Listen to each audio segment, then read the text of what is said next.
राम जय जय राम। गणेश शारदा चैव सद्गुरु सज्जनस्तथा आराध्य दैवतं गुह्यं सर्वं मे रघुनन्दन। गणेश शारदा सद्गुरु संत सज्जन कुळेश्वरू सर्व ही माझा रघुवीरू सद्गुरु रूपे माझे आराध्य दैवत परम गुह्य गुह्यातीत गुह्यपणाची मात न चले जेथे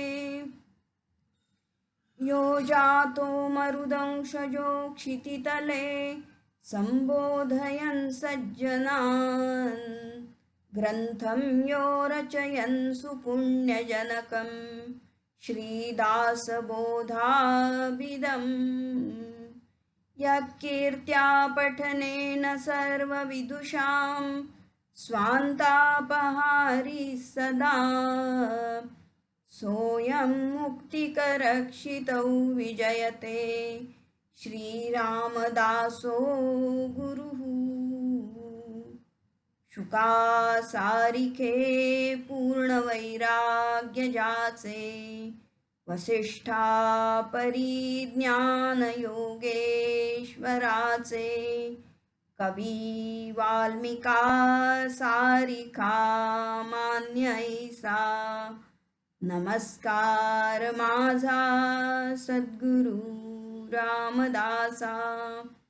मला वाटते अंतरी त्वावसावे तुझ्या दासबोधासी त्वा बोधवावे अपत्या परिपाववी प्रेमग्रासा महाराजया सद्गुरो रामदासा।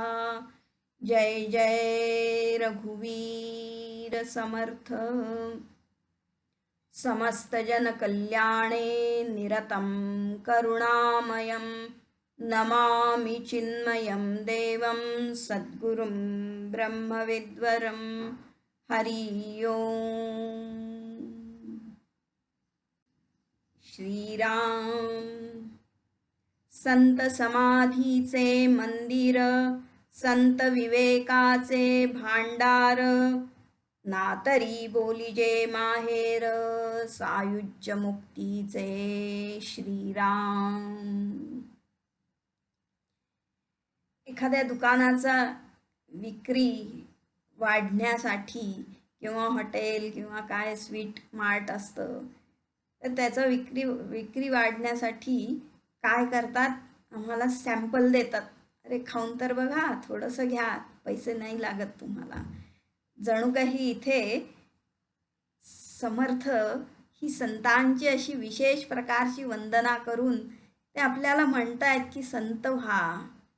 संत व्हायचं म्हणजे काही की काय संत होणं, की तुम्हाला आनंद हवा आहे ना, मग संत वृत्ती आपल्यामध्ये आणा। सुख हवं आहे ना, तृप्ती हवी आहे ना, मग ती हवं आहे। शांती हवी आहे, मला सगळं बंधन जे आहे ना, पळणं जे आहे, खरं म्हणजे ना हे अध्यात्म जे आहे, आपल्याला कुठं जायचं नाही आहे, आपल्याला यायचं आहे। खरं म्हणजे काहीतरी बनायचं नाही आहे, आपण जे आहोत ते फक्त जाणायचं आहे। कुठेही जायचं नाही आहे, काही बनायचं नाही आहे, काही व्हायचं नाही आहे, ते आहे ते फक्त राहायचं आहे बस, अशी ती अवस्था आहे। समाधी म्हटलं त्याला। समाधी ही समाधी अशी एक हे केलेलं आहे की ज्याची बुद्धी सम झाली। भगवंतानी सुरुवातीलाच अर्जुनाला हे सांगितलेलं आहे की हा सगळा व्यवहार शेवटी जगतामध्ये तीच आहे की मी ईश्वरीय वृत्ती ठेवून, ईश्वरीय आकार ठेवून जगतामध्ये व्यवहार करायचा आहे। जर मायावश होऊन ठेवलं तर काय होतंय सगळं आपण बघितलं। पण ज्याची ईश्वराकार बुद्धी झालेली आहे, ईश्वराकार जे वृत्ती झालेली आहे, ती म्हणजे ती समाधीची स्थिती आहे। मग बुद्धी सम होते म्हणजे काय, त्याला स्थितप्रज्ञ असं म्हटलेलं आहे. मग जग तर नाही बदलणार आहे, जगातली परिस्थिती, लोक हे तसेच असणार आहेत. सगळे चॅलेंजेस, आव्हानं तर आहेतच आपल्याला, ती जाणार नाही आहेत. पण आम्ही त्याला कसं लढतो, ही जगण्याची कला म्हणजे ती समाधी आहे. आणि जिथे पारंगतता होऊन गेली तर ती कलाच तिकडं राहते, ती समाधीच तिथं राहते. ते समाधीचं मंदिर म्हणजे संत आहेत. समत्व जे आहे ते काय म्हणलं इथे की दुःखेषु अनुद्विग्न मना सुखेषु विगत स्पृह.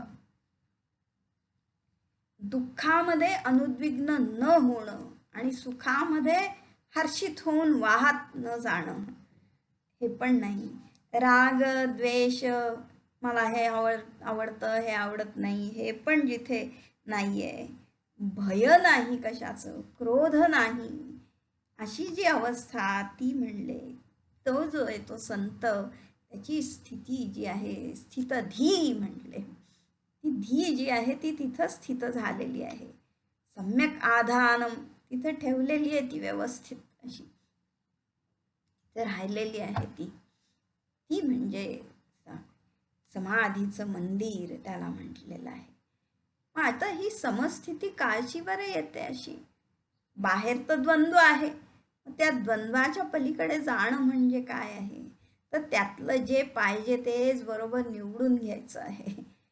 ती कला ज्यांनी साधली ते संत आहेत. आणि म्हणून त्यांना काय म्हणलं पुढे, संत विवेकाचे भांडार म्हटले. संत विवेकाचं भांडार आहेत म्हणले. काय विवेक आहे, ती विवेक बुद्धी म्हणजे काय आहे बरं, तर आम्हाला दोन आहे ना अनुभव येतो. जीवन म्हणजे काय, तिथं द्वैत आहे, मी आहे आणि जगत आहे, आणि जगताचा प्रत्येक क्षणी आपण अनुभव घेतो आहोत. मग या अनुभवामध्येच मग सुख दुःख हे सगळं येत असतं.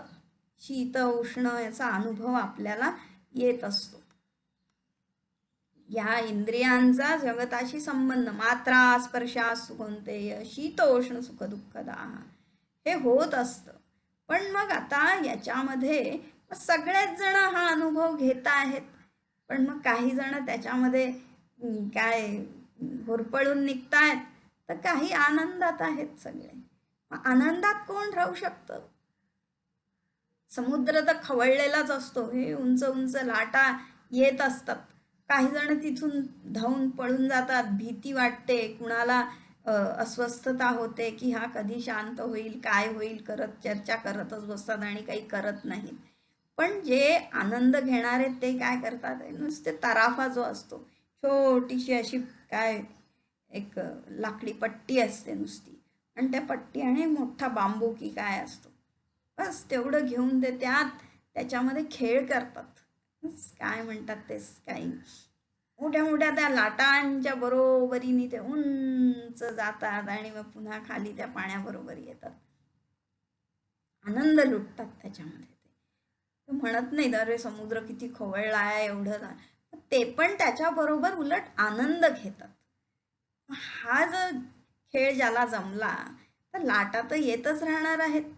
मग त्या कधी कधी काय होतं की ना, मोठी लाट आली की ती आम्हाला अशी फेकून देते खूप लांबपर्यंत.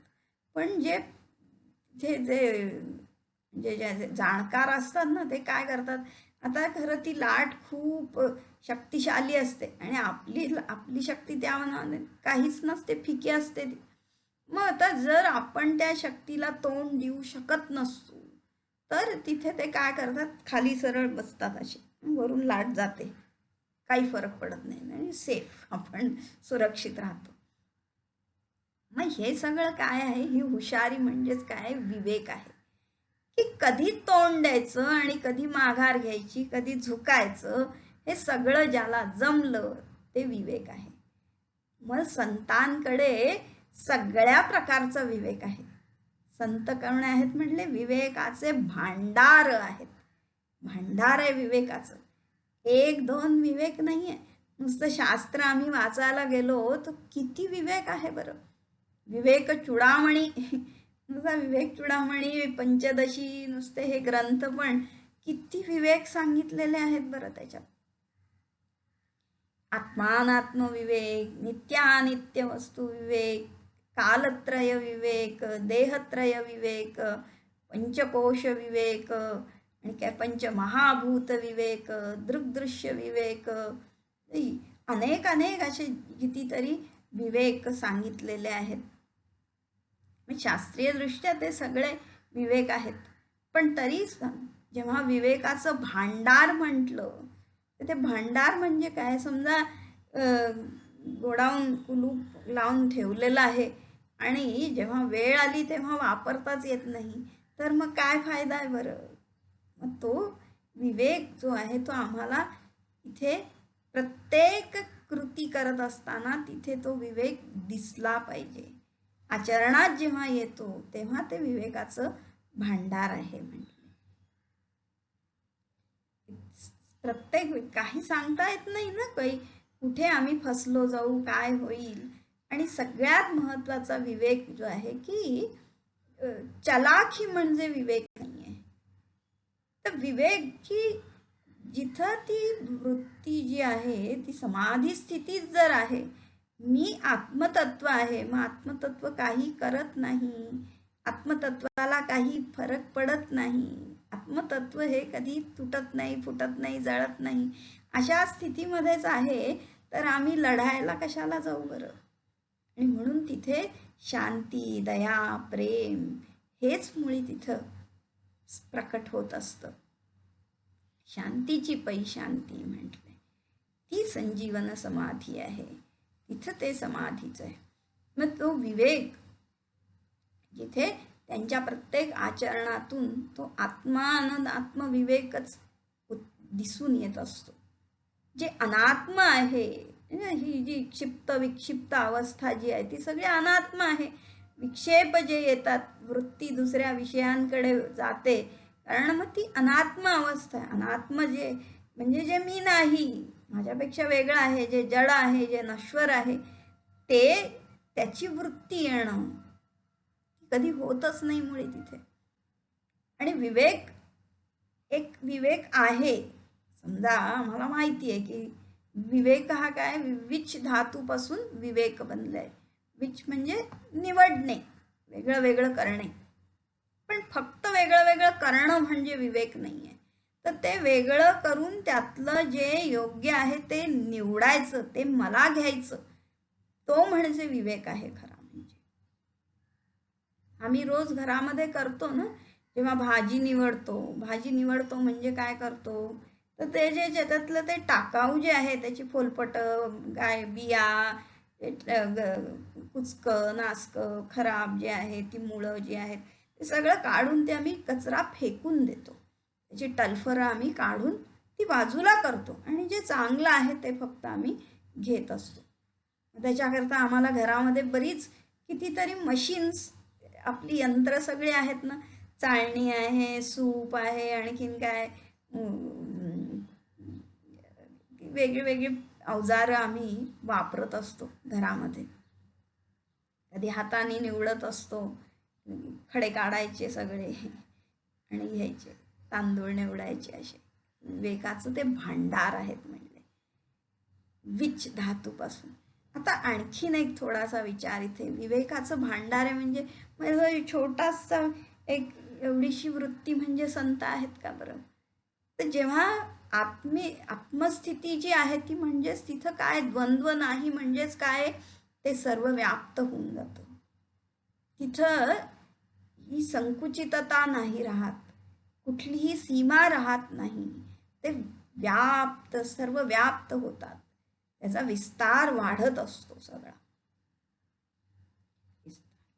मग तो विवेक आहे ना. जसं आता आपण तांदूळ निवडत असताना काय करतो बरं, आपण ते तांदूळ असे पसरवतो, पसरतात म्हणजे काय, त्याचा विस्तार होतो.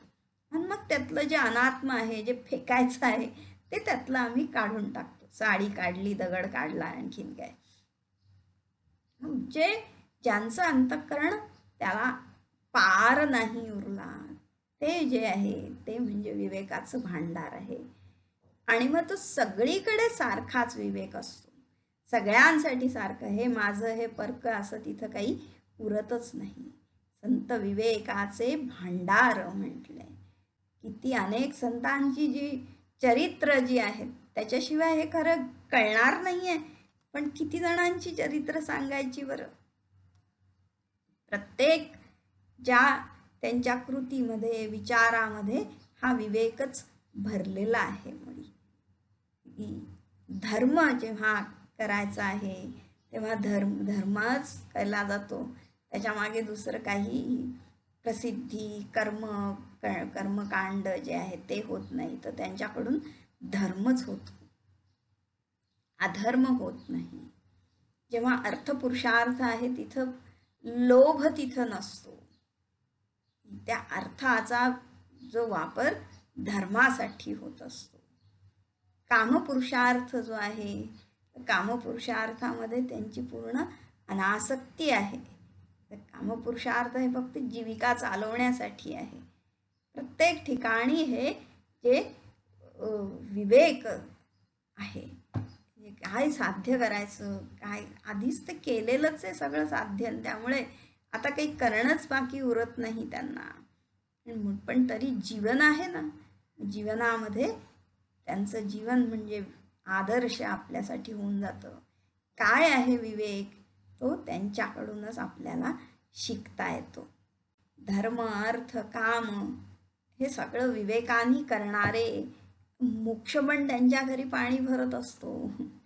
काय म्हणले, नातरी बोलीजे माहेर सायुज्य मुक्तीचे. जिथे समाधीची स्थिती साधना जी आहे, साधनेचं अंतिम पायरी म्हणजे समाधी, आणि मग त्या समाधीमध्ये जे फल मिळतं, जे प्राप्त झालं ते काय आहे, ती मुक्ती आहे. ती मुक्ती जी ती कुठे राहते म्हणले, जसं मोक्षाची विश्रांती म्हणली, ती विश्रांती खरी कुठं मिळत असते आपल्याला, आपल्या घरी मिळत असते. आणि मग आपलं घर म्हणजे काय, माहेर जे आहे. नातरी बोलीजे माहेर सायुज्य मुक्तीचे. संत म्हणतात माझे माहेर पंढरी म्हटले. पांडुरंगाच्या पायाशी त्यांचं माहेर आहे. आणि इथं ते काय म्हणले की त्या मुक्तीचं माहेर म्हणजे संत आहेत. आणि जी मुक्ती आता समर्थ सायुज्य मुक्ती जी आहे त्यालाच कैवल्य मुक्ती म्हणतात. सगळ्यात श्रेष्ठ जी मुक्ती, अंतिम समाधीची स्थिती म्हणजे सायुज्य मुक्ती आहे. ती सायुज्य मुक्तीचं माहेर म्हणजे ही आहे. समाधी जी आहे, समाधीमध्ये सुरुवातीला वृत्ती असते. दोन प्रकारच्या समाधी आहेत, एक सविकल्प समाधी आणि दुसरी निर्विकल्प समाधी. सविकल्प समाधीमध्ये, तर समाधी म्हणजे काय होतं की जिथे हे सगळे विक्षेप वगैरे आहे, तर संसार जो आहे त्या सगळ्या संस्कार तिथं उरत नाहीत, तर तिथे निवृत्ती जी आहे, निरोध संस्कारच प्रकट होत असतो, जिथे काही वृत्ती उत्पन्न होत नाहीत. पण मग सविकल्प समाधीमध्ये काय आहे, सविकल्प म्हणजे काय की तिथं वृत्ती आहे, ब्रह्माकार वृत्ती आहे.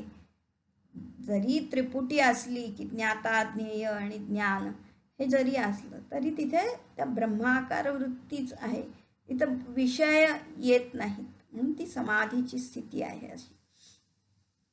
म्हणून त्याला विकल्प म्हटलेलं आहे की वृत्ती आहे, ब्रह्माकार वृत्ती. आपण मी ब्रह्म आहे हे आपण जाणत असतो, तिथे वृत्ती आहे, त्याला म्हटलं सविकल्प समाधी. ही सविकल्प समाधी, त्याच्यामध्ये पण आणखीन दोन प्रकार आहे, शब्दानुविद्ध आणि शब्दाननुविद्ध समाधी.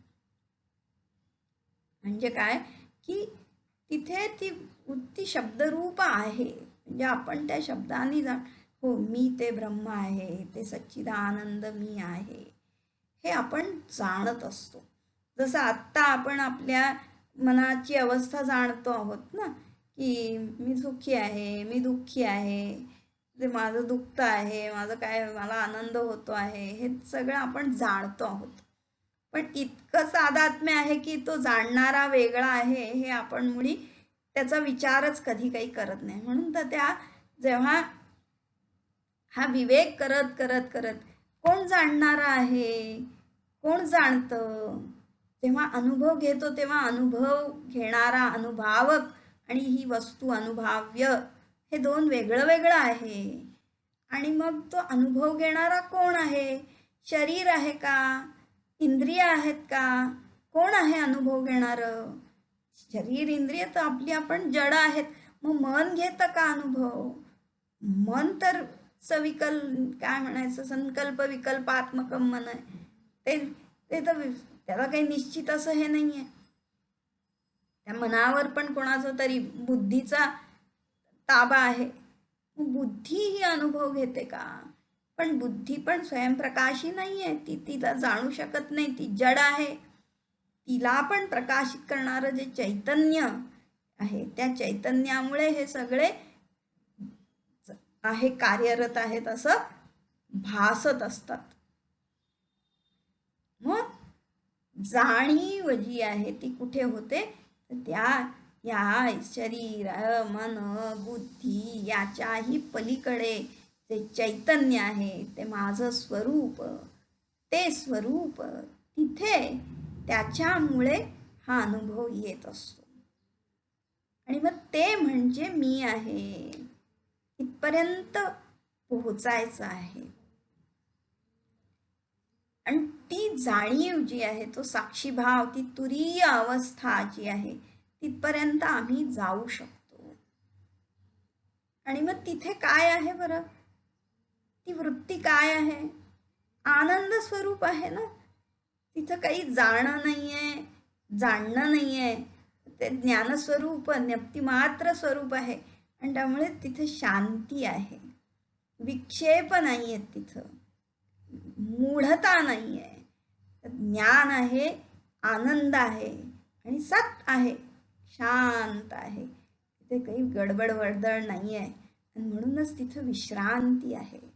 जसं आपण माहेरी आल्यावर निश्चिंत राहतो की नाही, भय नसतं, काही कोणी बोलेल की नाही, काही नाही, त्याच्या आनंदाने आपण राहत असतो. आणि मग ही साधना आम्ही करत करत आता ती वृत्ती सुद्धा ठेवायची नाही आहे. शब्द अननुविद्ध म्हटले, आता फक्त ब्रह्माकार राहतो, ती जाणीव राहते. पण तिथे आता शब्द नाही राहिले. आणि मग त्याच्याही पुढे निर्विकल्प, आता ते आकार पण तिथे उरत नाही. कल्पना की मी ब्रह्म आहे हे जाणणं, शब्दाच्या व्यतिरिक्त जे जाणीव आहे, ती जाणीव पण नाही. मग काय तिथे फक्त सत राहतं. ती जडावस्था नाहीये, ती शून्य अवस्था नाहीये, ती निद्रा अवस्था नाहीये, लय नाहीये तो. तर तिथे पूर्ण चैतन्याचं पूर्ण प्रकटीकरण आहे. ज्ञानच तिथे प्रकट आहे. ते ब्रह्म तिथे जे सर्वव्याप्त आहे, जे नित्य आहे, जे एकमेवम अद्वितीयम शांतम असं जे आहे, तेच तिथे प्रकट होत असतं. अशी ती निर्विकल्प जी समाधी. आणि मग तिथेच मुक्तीचा सोहळा जो आहे, ती मुक्ती. मग ही जी समाधी, ही मुक्ती, जर आम्ही त्याला काहीतरी समजा मानवी रूप दिलं, तर मग ते मानवी रूप, मग ती मुक्ती कुठे राहते? ती कुठे आहे? तिला राहायला जागा कुठे आहे? तर ते म्हणले संत ते त्या सायुज्य मुक्तीचं माहेर आहेत. सायुज्य म्हणजे काय? युज म्हणजे जोडणे. आत्मस्वरूपामध्ये मिळून जाणं जे आहे ते म्हणजे सायुज्य मुक्ती आहे. मी खरं आत्मतत्वच आहे, पण त्या उपाधींची तादात्म्य पावल्यामुळे आपण आपलं स्वरूप विसरलो होतो आणि आपण आपल्याला काहीतरी मानून बसलो होतो. जीव जो आहे, मी पुरुष आहे, मी स्त्री आहे, मी सुखी आहे, मी दुःखी आहे सतत, आणि ते बदलत होतं. जसं जसं उपाधी बदलत होती तसं ते बदलत होतं. पण जेव्हा संतांचा संग झाला, संत कृपा झाली आणि त्यांनी जाणलं, अरे तू जाण काय आहे ते तुला, आणि तिथे त्यांनी तो विवेक शिकवला, धर्म शिकवला, तृप्ती कशी, अनासक्ती शिकवली, आणि आपल्यामध्येच असलेला आनंद उपभोगायला सांगितला. नामरूपाचं जे चिंतन जे आहे, भगवंताच्या नामरूपाचं चिंतन करायला सांगून या बाहेरच्या नामरूपातून आम्हाला बाहेर काढलं. आणि असे जे संत तिथे ती सायुज्य जे आहे त्या आपल्या स्वरूपामध्ये ते मिळवून देतात. ते मुक्तीचं माहेर आहे म्हणले की त्या मुक्ती तिथे वास करते. मुक्ती असं काहीतरी वस्तू नाही आहे, ती शक्ती नाही आहे, तर ती फक्त जाणीव आहे, ते ज्ञान आहे की मी मुक्त आहे. हे जाणीव ज्याला झाली तो मुक्त आहे. सगळेजण मुक्त आहेत खरं, न मुक्तीर न बंध अशी जी स्थिती आहे ती म्हणजे सायुज्य मुक्तीचं माहेर आहे. जेव्हा आपल्याला कळलं की कोणी बनलेलंच नाही, आपण आत्मा हा सतत मुक्त आहे, हे जेव्हा निर्विकल्पच आहे, तो निराकारच आहे, ते जेव्हा समजलं तेव्हा मग बंधन कुठलं आलं. जर बंधन आहे तर मुक्तीची कल्पना येते, तिथे ते पण नाही आहे. मग जिथे बंधन नाही, मुक्त नाही, असं म्हणजे ते माहेर आहे म्हणले. तिथं अजून काहीच नसतं ना. जशी अविवाहित जी मुलगी असते तिला अजून काही सासर वगैरे नसतंच म्हणे, तिला काय फरक पडतो मुक्ती काय आणि बंधन काय वगैरे. मग स्वतंत्रता जी असते, मोकळेपणा तिला जो असतो, तसं कायमचं माहेर जे आहे, हे मुक्तीचं माहेर असे आहे ते संत आहेत म्हणले. आपलं माहेर म्हणजेच ती मुक्ती आहे. मग संत आम्हाला म्हणतात, अरे आपल्या माहेरी या सगळ्यांनी. संतांकडे आपण गेलो तर आपलं माहेर आपल्याला मिळेल आणि ते मुक्ती तिथं राहत असते. त्या मुक्तीला पण तिचं माहेर वाटत असतं. मुक्तीने राहायचं कुठे? आम्ही सगळे जीव जो आहेत आम्ही आपल्याला बांधून घेतो आहोत. ती मुक्ती पण बांधली जातीये त्याच्यामध्ये. खरं त्या आत्मतत्वाला काही बंधन नाही आहे, पण आम्ही त्याला बांधून ठेवलेलं आहे. मग ज्यांनी त्याला पण मोकळं केलं तो म्हणजे त्या मुक्तीचं माहेर त्याला म्हटलेलं आहे. जय जय रघुवीर समर्थ.